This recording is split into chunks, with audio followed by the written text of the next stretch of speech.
नमस्कार दोस्तों। सन 2002 26 नवंबर, ये एक बहुत ही हिस्टोरिकल डे है। इस दिन के पहले ऑस्टियोपोरोसिस के जितने भी ट्रीटमेंट चलते थे वो बोन के डिस्ट्रक्शन को रोकते थे। अगर बोन के फॉर्मेशन की हम बात करें तो दो सेल्स होते हैं, एक को ऑस्टियोक्लास्ट कहा जाता है जो बोन को डिस्ट्रॉय करते हैं, और दूसरों को ऑस्टियोब्लास्ट कहा जाता है जो बोन फॉर्म करते हैं। तो इसके पहले जितनी भी मेडिसिन चलती थी वो बोन के डिस्ट्रक्शंस को रोकती थी। 26 नवंबर 2002 को यूनाइटेड स्टेट्स एफडीए ने पहली बार एक मेडिसिन को लाइसेंस दिया पोस्ट मेनोपॉजल ऑस्टियोपोरोसिस में यूज करने के लिए, जो पाया गया था कि ये बोन को फॉर्म करता है जो ऑस्टियोब्लास्ट पे एक्टिव होता है। कोई भी मेडिसिन लॉन्च करने के पहले उसके कई ट्रायल्स होते हैं। उसके रैट पे ट्रायल होते हैं, मंकी पे ट्रायल होते हैं, ह्यूमन ट्रायल्स होता है। यूजुअली ऑस्टियोपोरोसिस की मेडिसिन के लिए 3 साल का ट्रायल होता था। तो इस मेडिसिन का टेरीपेराटाइड का जो ट्रायल था, ह्यूमन ट्रायल चल रहा था, उसी समय फिशर साहब रैट पे भी इसका ट्रायल कर रहे थे और उन्होंने पेपर एक पब्लिश किया कि रैट्स में बोन कैंसर ऑस्टियोसार्कोमा बहुत ज़्यादा हो रहा है। ये खबर इतनी भयानक थी कि तुरंत ही ट्रायल को रोक दिया गया, ह्यूमन ट्रायल को। उस समय तक कई पेशेंट ने जो मेडिसिन ली थी पूरे पीरियड के लिए नहीं ली थी। किसी ने 11 महीने का लिया था, किसी ने 19 महीने का लिया था, कुछ कुछ पेशेंट थे जिन्होंने 24 महीने का लिया था। लेकिन ये पाया गया कि इस 24 महीने में जितने भी पेशेंट ने लिया था किसी को कैंसर नहीं हुआ था, नंबर एक। नंबर दो, उनकी बोन फॉर्मेशन काफ़ी बढ़ गई थी, ऑस्टियोपोरोसिस काफ़ी इम्प्रूव कर गया था। तो इसकी वजह से 26 नवंबर 2002 को यूनाइटेड स्टेट्स एफडीए ने ये मेडिसिन टेरीपेराटाइड को अप्रूव किया पोस्ट मेनोपॉजल ऑस्टियोपोरोसिस के लिए। लेकिन साथ में एक बॉक्स वार्निंग लिखी उन्होंने कि किसी भी मरीज में उसकी पूरे लाइफ टाइम में 24 महीने यानी कि 2 साल से ज़्यादा ये मेडिसिन नहीं चलनी चाहिए। जब ये रिजल्ट सारे देख रहे थे और पता चला कि फिशर साहब की जो ट्रायल थी उसमें दो प्रॉब्लम थी कि एक तो रैट को जो डोज दे रहे थे पर केजी बॉडी वेट के हिसाब से ये ह्यूमन के डोज से 3 टाइम्स ज़्यादा दे रहे थे। दूसरा, रैट की लाइफ स्पैन छोटी होती है, तो 24 महीने आपने दे दिया तो यानी कि मैक्सिमम लाइफ स्पैन आपने मेडिसिन दे दी, तो जिसकी वजह से ये कैंसर के रेट काफ़ी ज़्यादा आ रहे थे। तो ये सारा जब कंक्लूड किया है ये एफडीए ने, तो उन्होंने इस फिर से वापस कंपनी को इनकरेज किया कि टेरीपेराटाइड का रिसर्च वो कंटिन्यू करें। But by that time most of the patient को या तो एलेंड्रोनिक पे या दूसरी दवाइयों पे शिफ्ट किया जा चुका था, तो ये ट्रायल कंप्लीट नहीं हो सकता था। लेकिन पोस्ट मार्केटिंग सर्विलेंस कंटिन्यू रहा, रिसर्च इस पे आगे फर्दर चलता रहा। तो ये 3 डायरेक्शन में चला। पहला जो है रैट पे जो है इसका डोज कम करके दिया गया, तो पाया गया कि उसमें कोई भी कैंसर के रेट ज़्यादा नहीं बढ़े। फिर मंकी पे किया गया, मंकी में भी पाया गया कि कोई भी कैंसर के रेट ज़्यादा नहीं बढ़े। मैं बोन कैंसर की बात कर रहा हूँ। सन 2018 में Alicia et al paper publish किया journal of bone and mineral research JBMR में, जिसमें 2002 से लेकर 16 साल का 2018 तक का उन्होंने डेटा प्रेजेंट किया जो कैंसर के ऑस्टियोसार्कोमा के पेशेंट थे। तो उसमें उन्होंने पाया कि इसमें जो पेशेंट टेरीपेराटाइड ले रहे थे इसमें कोई भी जो नॉर्मल रेट था कैंसर का उससे ज़्यादा नहीं था, बल्कि उससे 1/4 कम था। तो उससे उन्होंने कंक्लूड किया कि टेरीपेराटाइड से लेने से कोई भी कैंसर होने का खतरा नहीं होता।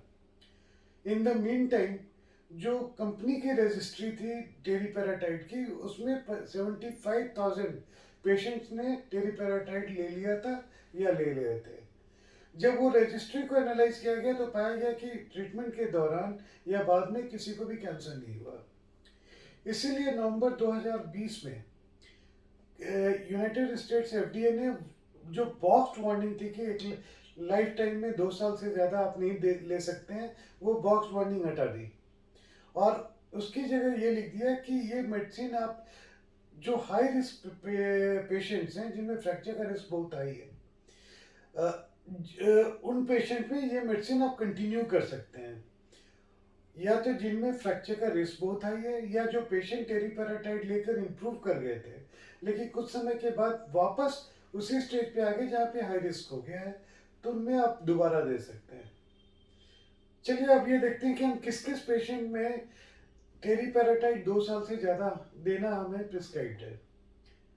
पहला ग्रुप आता है वो पेशेंट जिनमें किसी भी वजह से ग्लूकोकॉर्टिकॉइड या स्टेरॉइड लेना निहायत ही ज़रूरी है, चाहे वो सार्कोइडोसिस हो, चाहे कोई न्यूरोलॉजिकल कंडीशन हो या स्किन प्रॉब्लम हो, जहाँ पे ग्लूकोकॉर्टिकॉइड्स पेशेंट को लाइफ टाइम चलना है।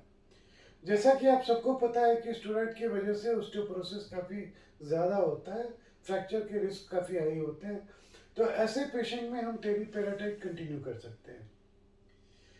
दूसरे ग्रुप ऑफ पेशेंट हैं वो जिनका बेसलाइन पे जब हमें दिखाने आए तो ऑलरेडी कई वर्टेब्रा, पीछे रीढ़ की हड्डी में हड्डियां टूटी पड़ी थी, और जिनमें हमने ट्रीटमेंट शुरू किया, और ट्रीटमेंट शुरू होने के बाद हड्डियों का टूटना बंद हो गया, उसमें हम टेरिपेराटाइड कंटिन्यू कर सकते हैं। तीसरा ग्रुप वो आता है जिसमें जब टेरिपेराटाइड शुरू हुआ, P1NP यानी कि pro collagen one nucleo N terminal polypeptide, जो बोन फॉर्मेशन का एक मार्कर है, उसका लेवल काफ़ी ऊपर चला गया, यानी बोन फॉर्मेशन काफ़ी तेज़ी से बढ़ गया है, और 2 साल के बाद भी वो बेसलाइन पे वापस नहीं लौटा है। ऐसे पेशेंट में हम 2 साल के बाद भी इसे कंटिन्यू कर सकते हैं। फोर्थ ग्रुप ऑफ पेशेंट हैं जिनमें किडनी की प्रॉब्लम की वजह से ए डायनेमिक बोन डिजीज है, यानी बोन फॉर्मेशन रुकी पड़ी है, नहीं हो रही है। पांचवा ग्रुप है सीओपीडी यानी क्रोनिक ऑब्स्ट्रक्टिव पल्मोनरी डिजीज के पेशेंट जिनमें ऑलरेडी वर्टेब्रल कंप्रेशन फ्रैक्चर्स हैं। अगर हम P1NP की बात करते हैं तो P1NP यानी pro collagen one N terminal polypeptide, ये एक मार्कर होता है जब बॉडी बोन फॉर्मेशन शुरू करती है तो ये ब्लड में ज़्यादा होना शुरू होता है। यूजुअली जब ये बेसलाइन से ऊपर आता है 10 माइक्रोग्राम पर लीटर से ज़्यादा अगर आता है तो हम टेरिपेराटाइड को कंटिन्यू रखना चाहिए। तब तक हमें कंटिन्यू रखना चाहिए जब ये बेसलाइन पे वापस नीचे नहीं आ जाए। तो ऐसे पेशेंट में ये बहुत ज़रूरी है कि P1NP हम जो टेस्ट करवाएं, जो हर 3 महीने के बाद हम रिपीट करवाते हैं, और करवा के ये देखते हैं कि बेसलाइन पे वापस आना शुरू हुआ या नहीं। अगर हम रीनल फेलियर की बात करते हैं तो जो स्पेशली जो डायबिटीज़ के साथ नेफ्रोपैथी होती है, CKD जो कहा जाता है, वो ग्रेड 4 है, ग्रेड 5 है, ग्रेड 5D है। इसमें एडायनेमिक बोन डिजीज बहुत कॉमन होते हैं, यानी बोन का टर्नओवर, बोन का फॉर्मेशन, ओस्टियोइड फॉर्मेशन जो बेसिस होता है बोन का, ये काफ़ी पुअर होता है, ना के बराबर होता है। तो चूंकि बोन फॉर्मेशन नहीं होता है तो फ्रैक्चर का रिस्क बहुत हाई होता है। तो ऐसे पेशेंट में टेरिपेराटाइड हमें कंटिन्यू रखना चाहिए कि बोन का कोई फ्रैक्चर ना हो इन पेशेंट को। वैसे ही अगर हम COPD की बात करते हैं तो क्रोनिक ऑब्स्ट्रक्टिव पल्मोनरी डिजीज में ये पाया गया है कि कोई भी एक वर्टिब्रे के फ्रैक्चर के बाद जो लंग की कैपेसिटी जो ऑलरेडी बहुत कंप्रोमाइज है, वो 8% यानी कि 8% और कम हो जाती है। तो आप ये इमेजिन कर सकते हैं कि अगर मल्टीपल वर्टेब्रल कंप्रेशन फ्रैक्चर हो रहा है तो COPD के पेशेंट की क्या लंग्स की कंडीशन होगी। तो ऐसे पेशेंट में हमें ये कंटिन्यू करना चाहिए। ये 4-5 कंडीशन है जिसमें एडवोकेटेड है कि टेरिपेराटाइड आप 2 साल से ज़्यादा भी ले सकते हैं, या एज ए डॉक्टर आप प्रिस्क्राइब कर सकते हैं। लेकिन कब तक चूंकि ये एक नया मेडिसिन है, हमारे पास डेटा नहीं है, तो ये एक बहुत ही ग्रे जोन है, तो हमें ये लॉन्गर ड्यूरेशन के लिए देना भी पड़ेगा, लेकिन कब तक देना चाहिए ये हमें पता नहीं है। जैसा कि अभी मैंने P1NP की बात की, ये एक मार्कर है, जब भी हमें ये लगता है कि ये अब बेस लाइन पे वापस आ रहा है, बोन फॉर्मेशन रुक गया है, तो ये हम इसको सेफली कुछ दिनों के लिए बंद कर सकते हैं।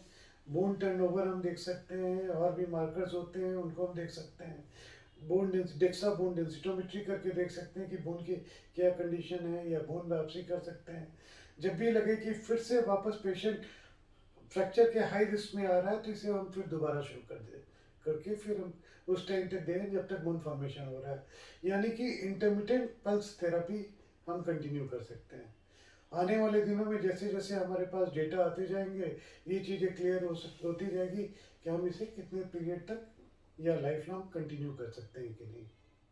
ये टेरिपेराटाइड एक बून है उन पेशेंट के लिए जिनमें मल्टीपल फ्रैक्चर्स होते हैं, जो हाई रिस्क जोन में है ड्यू टू रीनल प्रॉब्लम या ड्यू टू स्टेरॉयड इंटेक या पोस्ट मेनोपॉजल ऑस्टियोपोरोटिक पेशेंट्स।